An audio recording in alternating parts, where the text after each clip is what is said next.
어느 날 포르투갈의 한 작은 마을에서 아이 3명이 놀고 있었는데 갑자기 하늘에서 하얀 섬광이 나타났습니다.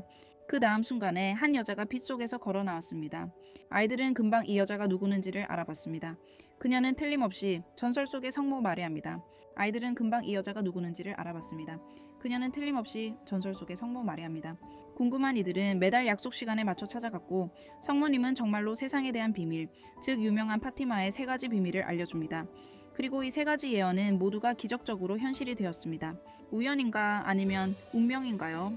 오늘은 100년을 뛰어넘는 파티마의 3가지 비밀을 여러분과 함께 풀어보도록 하겠습니다.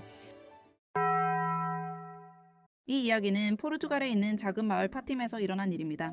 파티마는 아주 평범한 마을이었고 눈에 띄지 않았으며 당시 포르투갈 사회는 매우 불안정했습니다. 백성들의 삶이 고달팠다고 할 수 있습니다.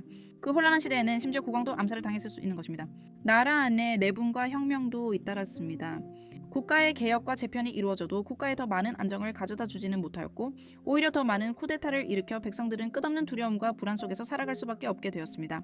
이럴 때는 종교가 자연스럽게 사람들은 마음의 안식처가 되게 되었습니다. 비록 당시 정부가 세속적인 정책을 추진하여 국민들이 종교 조직의 속박에서 벗어날 수 있기를 바랐지만 일반인들에게 교회는 여전히 생활 속에서 없어서는 안 될 하나입니다. 특히 종교 전통이 깊은 파티마라는 작은 마을에서 1917년 어느 날에 이상한 사건이 발생하여 파티마의 평온을 깨뜨리고 순식간에 이 보잘것없는 농촌을 전 세계의 주목을 받게 하였습니다.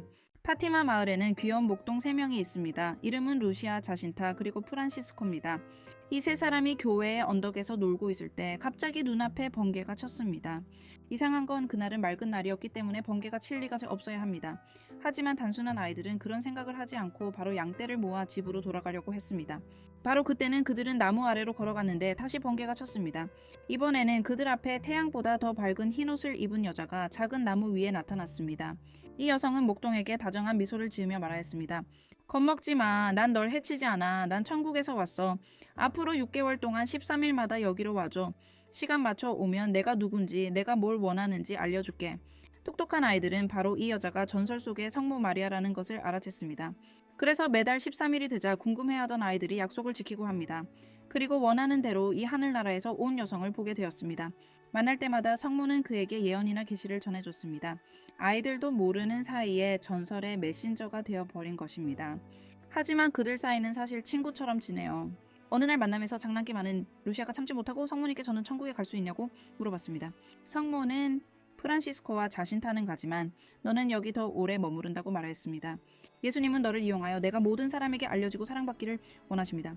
그것을 실천하고자 하는 사람들에게는 구원받을 것을 약속합니다. 이 영혼들은 하나님의 사랑을 받게 될 것이며 꽃처럼 신의 탑 앞에 놓여질 것입니다. 이것은 루시아가 더 위대한 임무가 있다고 의미합니다. 그랬더니 루시가 진짜 이 셋 중에 제일 오래 산 사람이며 수녀까지 된 것입니다. 하지만 모든 만남이 결코 이렇게 평화롭고 즐거운 것은 아닙니다. 한 번은 성모님이 전쟁 장면을 보여줬는데 시체가 널브러져 있는 모습은 매우 처참했습니다. 동시에 그는 아이들에게 전 세계에게 경고하라고 요구했습니다. 10월 13일에 기적이 일어날 것입니다. 제가 말하는 대로 하면 세계 평화가 이루어질 수 있는데 인간이 만약 반성하지 않으면 더 심각한 재앙이 발생할 수 있다고 말했습니다.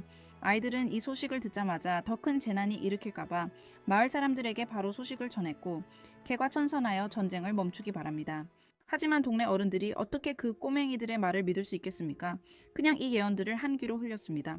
소문이 퍼지면서 성모의 말도 점점 일부 사람들의 공황을 불러일으켰습니다. 당시 주지사 아르투르 산토스는 이 어린이들의 경솔한 말이 정치적인 혼란을 초래할까봐 초조해졌습니다.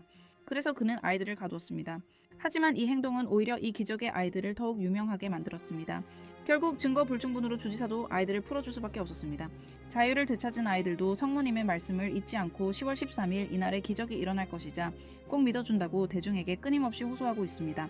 1917년 10월 13일 목동들과 성모가 만나기로 약속한 이날은 귀족과 기자, 사진 작가를 포함해 7만여 명의 사람들이 코바다이리아에 모여들었습니다. 모두가 그 기적의 순간을 굉장히 기대하고 있습니다. 그날 새벽 하늘에는 먹장구름이 덮고 큰 비가 억수로 내리쳤습니다. 사람들은 진창에서 애타게 기다렸지만 아무 일도 일어나지 않았습니다. 이를 때문에 일부 사람들은 이 아이들이 거짓말쟁이라고 의심하기 시작했습니다. 그런데 더 이상 기다릴 수 못해 떠나려고 할 때 갑자기 구름이 갈라지면서 한 강한 빛이 하늘을 밝히고 해가 떴습니다. 그냥 태양이 떴다 정도로 왜 호들갑이냐고 말할 수도 있지만 보통 태양이 아니라고 얕보지 마세요. 목격자는 당시의 광경을 기술했습니다. 은빛 원반처럼 생겼는데 똑바로 쳐다봐도 눈이 따갑거나 눈이 멀지 않습니다.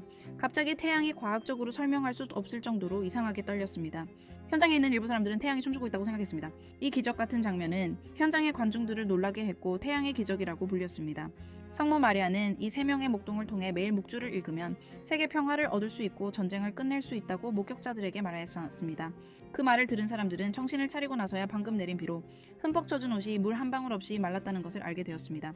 그래서 기적을 직접 목격한 후에 사람들은 드디어 이 양측이 아이들이 말한 예언을 믿게 되었고 신에 대한 믿음도 더욱 경건해지게 되었습니다. 여기까지 들으면 태양의 기적은 그냥 우연의 일치일 거라고 생각하겠죠? 그런데 이 일치인 우연으로 세 목동의 말이 사실이라는 걸 어떻게 증명할 수 있습니까? 그게 바로 성모는 목동들에게 모두 세 가지 예언을 말했는데 이 세 가지 예언이 다 이루어졌습니다. 그 세 가지 예언이 바로 파티마의 세 가지 비밀입니다. 만약 어느 날에 성모 마리아가 갑자기 제 앞에 나타나서 미래에 관한 비밀을 말해주는데 그분이 하는 말을 이해하지 못한다면 어떻게 해야 할까요? 아 맞네요. 전 어메이징 터컬 있잖아요. 안녕하세요. 저희 동영상을 사랑해주셔서 감사합니다. 저희는 영어 및 기타 과목을 배울 수 있는 1:1 온라인 튜터링 플랫폼인 어메이징 토커를 만들었습니다. 아래 댓글에 있는 링크를 통해 가입하시면 무료 쿠폰을 받으실 수 있습니다. 첫 번째 예언은 1917년 7월 13일에 일어났습니다. 성모 마리아는 아이들에게 지옥의 광경을 보여주었고 루시아는 자신의 회고록에서 이를 회상했습니다. 성모님은 저희에게 거대한 불바다를 보여주셨습니다. 지하에 있는 장면인 것 같았고 그 불길 속에 빠져있는 것은 악마와 인간의 영혼입니다. 투명하게 타버린 잔해처럼 보였습니다. 화면이 정말 소름 끼쳤어요. 성모가 설명하셨어요. 여러분은 가엾은 죄인들의 영혼이 추락하는 지옥을 봤어요. 그들을 구하기 위해 하느님은 성심성신을 더럽히지 않는 봉사를 원하십니다. 만약 사람들이 제가 여러분에게 말할 방식대로 하면 많은 영혼들이 구원을 받고 평안을 얻을 수 있을 것입니다. 성모 마리아도 전쟁에서 벗어나 지옥에 가지 않는 방법을 구체적으로 설명했어요. 매일 목주를 외우면 전쟁이 끝날 것이라고 말했어요. 첫 번째 예언이 세상에 나온 지 1년 만에 그 예언이 이루어졌습니다. 제1차 세계대전이 정말 끝났습니다. 역사를 배운 적 있는 사람들은 인간이라는 생물이 나쁜 습관을 고쳐버리지 않는다는 것을 알고 있어요? 곧 성모의 두 번째 예언이 나타났어요. 러시아가 성모 마리아에게 귀의하고 봉헌하지 않으면 큰 재난이 닥칠 것이라는 예언은 분명했어요. 그리고 전쟁의 굶주림과 교회의 박해를 통해 끊임없이 인류를 징벌할 것이에요. 왜 갑자기 러시아 얘기하는 건가요? 당시 러시아는 소련이 지배한 무신론적인 사회주의 국가이기 때문이었어요. 러시아는 종교와 소수민족에 대한 대대적인 파괴했고 심지어 교회 폐쇄까지 단행했어요. 이런 사람은 천주교에게 완전히 악역인데요.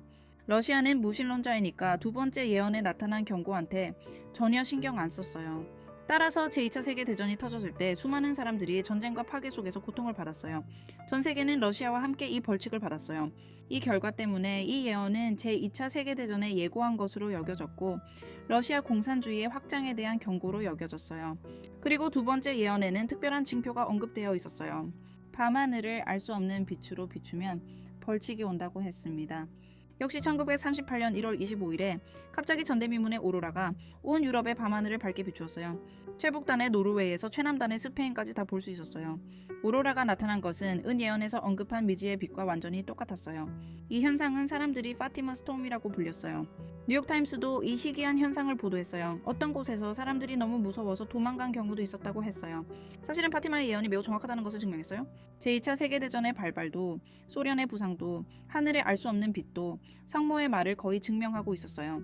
성모의 예언이 너무나 잘 맞아떨어졌기 때문에 더 큰 재앙이 닥칠까봐 전 세계가 세 번째 예언의 내용에 더 많은 관심을 가지고 걱정했어요. 그런데 세 번째 예언을 세 목동 중 유일하게 아는 사람은 루시아뿐이었어요. 성모 마리아가 세 번째 예언에 대해 아무것도 말하지 말라는 명령을 내렸으니까 루시아가 오랫동안 비밀을 지켰어요. 루시아는 죽기 전에야 천주교 주교의 명령으로 세 번째 예언에 관한 편지를 썼어요. 그러나 전 세계가 세 번째 예언의 진실에 촉각을 곤두쓰고 있을 때 로마 교황청은 이 비밀이 영원히 공개되지 않다는 공고를 냈어요. 로마 교황청은 루시아에게 세 번째 예언을 폭로하라고 명령했는데 왜 이제 와서 숨기기로 한 건가요? 물론 상황은 생각보다 간단하지 않죠. 교황청이 갑자기 정보를 은폐했기 때문에 대중이 이에 대해 토론을 하기 시작했습니다. 어떤 사람들은 세 번째 예언이 지루해서 이를 공개된다면 교황청의 평판이 훼손될 것이라고 생각했어요. 일부 음모론자들은 처음부터 목동이 성모를 전혀 보지 않았어요. 그들은 목동이 UFO를 보았다고 믿었어요. 즉, 이 세 명의 목동들은 UFO가 성모 마리아의 유령이라고 잘못 생각한 것이었어요. 세 번째 예언은 인간과 외계 생명체의 접촉 소식을 감추기 위해 숨겨졌어요. 이 말이 우스꽝스럽다고 생각하실 수도 있어요.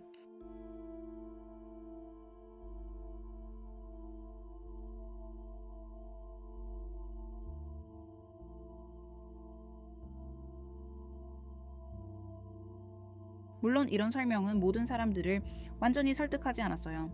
교황청의 무관심한 태도는 사람들이 호기심을 일으켰어요. 어떤 사람들은 그것 때문에 미친 짓을 하기도 했죠. 1981년 5월 2일 아일랜드에서 런던으로 간 비행기가 러렌스 제임스 다우니라는 승객에 의해 납치됐어요. 그는 기장에게 프랑스에 비상 착륙하라고 위협했어요.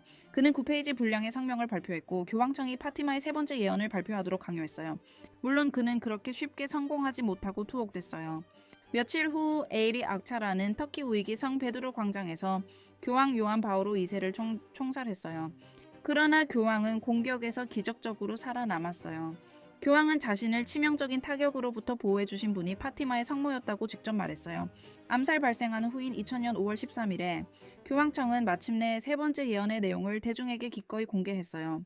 그 예언은 흰옷을 입은 교황이 전쟁으로 파괴되고 폐허된 도시를 지나간 장면을 제시했어요.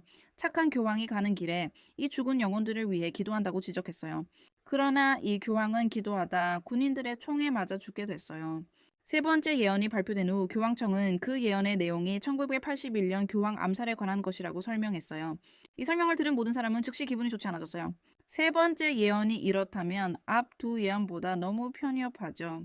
이 예언이 사실이라면 왜 이렇게 오랫동안 비밀리에 봉인한가요? 따라서 세 번째 예언의 내용이 공개되었음에도 불구하고 교황청의 오랜 은폐와 태도로 인해 더 많은 사람들의 추측과 논의가 촉발됐어요. 일부 성직자와 음모론자들은 교황청이 예언 중에 중요한 부분을 숨겼다고 주장했어요. 내용이 너무 무서웠거나 적그리스도와 세상의 종말을 예고했기 때문에 대중의 공황을 피하기 위해서 비공개로 처리한 것일 수도 있었어요. 다른 음모론가들은 이 예언이 교황청 내 권력 투쟁이나 위기와 관련될 수 있다고 믿었어요. 이런 내용이 공개되면 교황청의 권위와 안정에 큰 영향을 미칠 수 있기 때문에 교황청은 보안을 유지하기로 했다고 말했어요. 아니면 러시아가 전 세계에 위협이 될 수 있다는 점을 다시 한번 언급한 내용일 수도 있었어요. 교황청은 러시아가 또 다른 나라에 패닉을 초래할 것을 우려해 정치적 긴장을 피하기 위해 이 부분을 공개하지 않기로 했다고 믿었어요. 심지어 이외에도 누군가는 은폐의 이유가 과학 소설적 요소 때문일 수 있다고 제안했어요. 그들은 예언이 실제로 시공간 여행자나 미래에서 온 방문자가 알려준 것이라고 생각했어요. 영화 속에서만 나올 시나리 같지만 그만큼 사람들의 관심이 높고 심각하게 받아들여지고 있다는 제시했어요. 파티마 사건이 끝난 지 여러 해가 지났지만 이 세 가지 예언은 시간이 지나도 사라지지 않았어요. 첫 번째 예언이 보여준 지옥의 모습은 수많은 사람들, 자신의 신앙과 행위를 다시 점검하게 했어요. 종교 부흥과 깊은 참회도 이끌어냈어요. 사람들이 러시아와 전쟁에 대한 예언은 소련 시대의 전쟁과 박해를 예견하기로 인지했어요. 국제 정세와 공산주의에 대한 경각심을 불러일으킨 데 성공했다고 여겨졌어요. 세 번째 예언의 진실이 무엇이든 파티마의 예언은 확실히 역사상 가장 눈에 띄는 종교 사건 중에 하나가 되었어요. 이는 현대 문화에서도 지대한 상징성도 가지고 있어요. 이 예언 내용이 아무리 읽혀져도 인간에게 중요한 것을 알려줬어요. 예를 들어 개과천선과 선한 마음으로 더 이상의 고난과 재앙을 피해서라도 전쟁의 역사가 되풀이되지 않도록 하는 것이에요. 그것은 성모 마리아가 전하고 싶은 메시지인지도 모르겠어요. 가톨릭 신자에게는 파티마의 예언은 화제거리예요. 그들의 눈에 성모 마리아는 순결과 자애를 상징해요. 그리고 목동 중 한 명인 루시아는 평생 성모 마리아의 메시지를 공유하고 전달했다고 생각했어요. 그녀의 언행은 많은 신도들에게 깊은 영향을 미쳤어요. 이 신도들은 파티마의 메시지를 신앙의 부름으로 보고 많은 사람들에게 개과천선하고 평화를 추구하도록 일깨워 주었어요. 많은 수녀 단체와 많은 신도들도 이러한 예언을 전파하고 보호하는 데 중요한 역할을 해요. 이 이야기들을 다 듣고 여러분은 파티마의 예언에 대해 어떤 생각을 하는 건가요? 7만 명이 목격한 태양의 기적은 정말 존재한다고 생각하시나요? 세 번째 예언의 내용이 정말 교황청이 공개한 것 같다고 생각하시나요? 아니면은 내용은 오래전에 숨겨져 있었다고 생각하시나요? 댓글로 의견 남겨주시고 좋아요와 공유 부탁드려요. 역사에 관심 있는 친구들에게도 많이 공유해주세요. 구독하고 알림 설정해서 더 많은 흥미로운 역사 이야기를 만나보세요.